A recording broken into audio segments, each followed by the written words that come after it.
जम्मू में भारत ने पाकिस्तान की नापाक साजिश को नाकाम भी जो है वो बनाया है। जम्मू कश्मीर में भारत और पाकिस्तान के दरमियान बढ़ती हुई कशीदगी ने खित्ते को एक बार फिर जंगी कैफियत में धकेल दिया है। हालिया दिनों में भारत के ऑपरेशन संदूर के बाद सरहदी हालात नहायत तशवीशनाक हो चुके हैं और गुज़श्ता शब की पेश रफ्त ने यह साबित कर दिया है कि सूरत हाल किसी भी वक्त बड़े तसादम की तरफ जो है वो जा सकती है। भारत ने पहलगाम में दहशत गर्दाना हमले के बाद ऑपरेशन संदूर के तहत पाकिस्तान में बहावलपुर समेत 8 मकामात पर कार्रवाई की थी, जिनमें पाकिस्तान के ज़ेर इंतजाम कश्मीर के चंद इलाके भी शामिल थे। भारतीय दावे के मुताबिक इन कार्रवाइयों में दहशत गर्दों के कई खुफिया ठिकाने जो है वो तबाह किए गए। इसी तनाजर में पाकिस्तान के फौज के तर्जमान DGISPR लेफ्टिनेंट जनरल अहमद शरीफ चौधरी ने बयान दिया था कि हम वक्त आने पर भरपूर जवाब देंगे और दुनिया को सुनाई भी देगा और दिखाई भी देगा। गुज़श्ता शब पाकिस्तान ने अपने उस दावे को अमली जामना पहनाने की कोशिश की।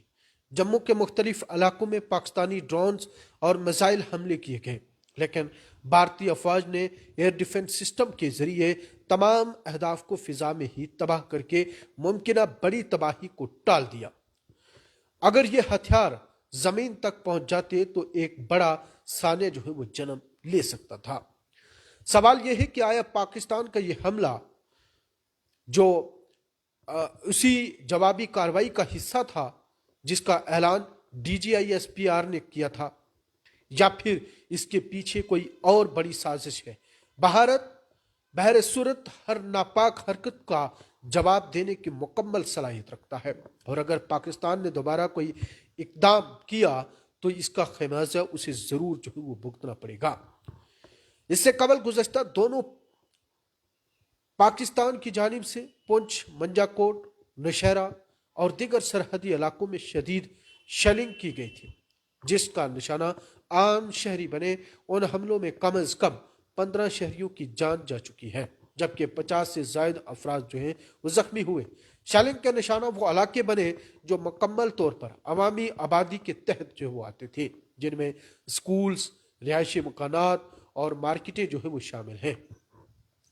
अब जब गुज़श्ता रात एक बार फिर जब पाकिस्तानी ड्रोन्स जम्मू की फिजा में दाखिल हुए तो इसी दौरान पुंछ के बेला मंडी इलाके में 2 अफराद की हलाकत की भी इतला है। इन हमलों में कई मवेशी जो है वो जख्मी हुए, लोगों के मकानात की छतें उड़ गई और कई खानदानों को मुकम्मल तौर पर जो है बेघर होना पड़ा। कुछ मकामात पर मकानात जमीन बफस भी जो है वो हो चुके हैं। इस हमले के नतीजे में जम्मू, नौशहरा, मंजाकोट और पुंछ के सरहदी इलाकों में अवाम में शदीद खौफ और हरास भी जो है वो फैल गया है। कई गांव के लोग नकल मकानी पर मजबूर हो चुके हैं। मकानात, जानवर और जिंदगी की बुनियादी सहूलियात भी जो है वो तबाही की जद में है। कुछ इलाकों में घरों के खंडर बाकी रह गए हैं। लोग अब महफूज इलाकों की तरफ जो है वो निकल रहे हैं। कुछ को ट्रांसपोर्ट दस्तयाब न होने की वजह से पैदल सफर जो है वो करना पड़ रहा है। सूरत हाल की संगीनी को देखते हुए जम्मू कश्मीर के वजीर आला उमर अब्दुल्ला खुद कश्मीर से जम्मू जो है वो आए हैं ताकि जमीनी हालात का जायजा भी जो है वो लिया जा सके। सरहद पर एक तरफ गोलाबारी है तो दूसरी तरफ शहरों और देहातों में दहशत, बेयकीनी और पनाह की तलाश में भटकते लोग। आलमी बरादरी को चाहिए कि वो फौरी तौर पर मुदाखलत करे, क्योंकि अगर ये सिलसिला यूं ही जारी रहा तो खित्ते में एक बड़ी जंग का खतरा मंडला रहा है।